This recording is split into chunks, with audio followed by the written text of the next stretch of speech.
और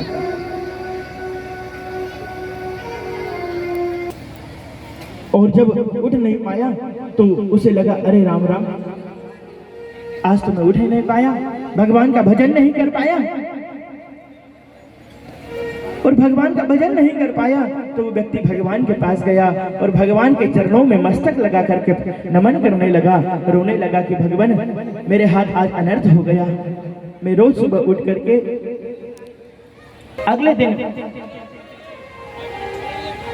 वह व्यक्ति जब सोया तो जब ब्रह्म मुहूर्त हुआ तो उस एक व्यक्ति जगाने आया,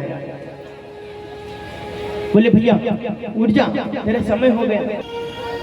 बोले भैया मैं इसलिए जगा रहा हूं क्योंकि भगवान की कृपा तेरे ऊपर ना हो जाए, क्योंकि पाप का तो कारण है ना, अधर्म का तो काम है। तो पापी व्यक्ति जो पाप था उसने उस व्यक्ति से कहा, बोले तुम जब 4 बजे उठ जाते ना तो स्नान करके तिलक लगा करके भगवान का भजन तो करते, परंतु जब जो लोग बाद में उठते और पूरे गांव में जाकर के आप कहते कि देखो मैं तो सुबह उठता हूँ, मैं तो भगवान का भजन करता हूँ, सोई आपके अंदर यह अभिमान आ गया कि मैं रोज सुबह उठ करके भगवान का भजन करता हूँ, भगवान का पूजन करता हूँ। तो यह अभिमान आ गया, मुझे जब आपको ये रोज अभिमान आ जाता है तो भगवान की कृपा आपके ऊपर नहीं होती, इसी अभिमान के कारण। परंतु आज आप सुबह नहीं उठ पाए तो आपने अपना अभिमान त्याग करके भगवान के चरणों में जब आपने अपना नमन किया तो आपके ऊपर भगवान की कृपा हो गई। भगवान से जब आपने क्षमा मांगी कि मैं आज भजन नहीं कर रहा तो आपका अंतःकरण शुद्ध हो गया, और बोले जब अंतःकरण शुद्ध हो गया तो भगवान की कृपा आप पे आने लगी।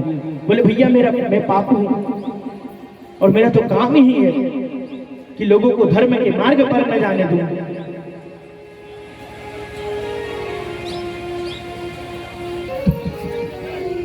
इस कथा को समझे, दृष्टांत को, कि व्यक्ति अगर अपनी भजन पूजन का अभिमान करेगा तो बंधु वो भगवान की कथा है। और रुक्मिणी जी जो है बस अब देखिए शिशुपाल कौन है? शिशुपाल राजा है और वो लक्ष्मी जी को लक्ष्मीपति बनाना चाहता है, परंतु भैया लक्ष्मी किसी की नहीं है, वह तो साक्षात नारायण की है। क्योंकि लक्ष्मीपति पूरे संसार में मात्र एक सर्वसमर्थ जगदीश्वर ही है जो लक्ष्मीपति है। लक्ष्मीपति बनना चाहता हो तो भगवान नारायण से मुझसे लक्ष्मी छीन करके हरण। प्रेम से कहिए श्री राधे।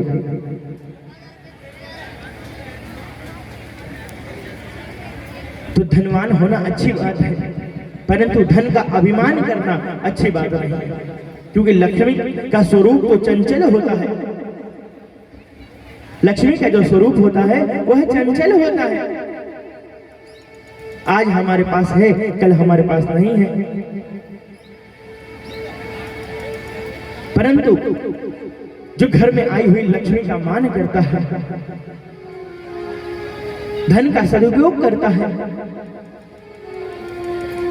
तो 10 प्रकार की लक्ष्मी प्राप्त होती है उसे। 10 विधि लक्ष्मी प्राप्त की जाती है, शास्त्रों में बताया है। सबसे पहला अगर लक्ष्मी प्राप्त करना हो आपको तो अपने आप को शुद्ध करो, अपने आप को शुद्ध रखो।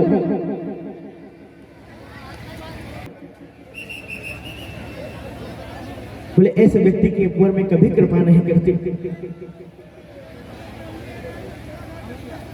जो व्यक्ति नित्य स्नान करता है, नित्य सूर्य को अर्घ्य देता है, बोले ऐसे व्यक्तियों के ऊपर में जरूर कृपा करती है। क्योंकि जो घर में शुद्धि रखता है उसके घर में लक्ष्मी अवश्य आती है, क्योंकि शुद्धि का पर्यायवाची है सिद्धि। जिसके यहाँ पर शुद्धि है उसी के यहाँ पर सिद्धि प्राप्त होती है। जहां पर शुद्धि नहीं है वहां पर सिद्धि नहीं है। आप शुद्धि रखोगे तो आपके यहाँ अन्नपूर्णा मैया की भी कृपा बरसती रहेगी। परंतु अगर आपके पास शुद्धि नहीं है तो आपके पास सिद्धि नहीं आएगी। जो घर में आई हुई है अतिथियों का सत्कार करता हो, ऐसों के घर लक्ष्मी सदैव बनी रहती है।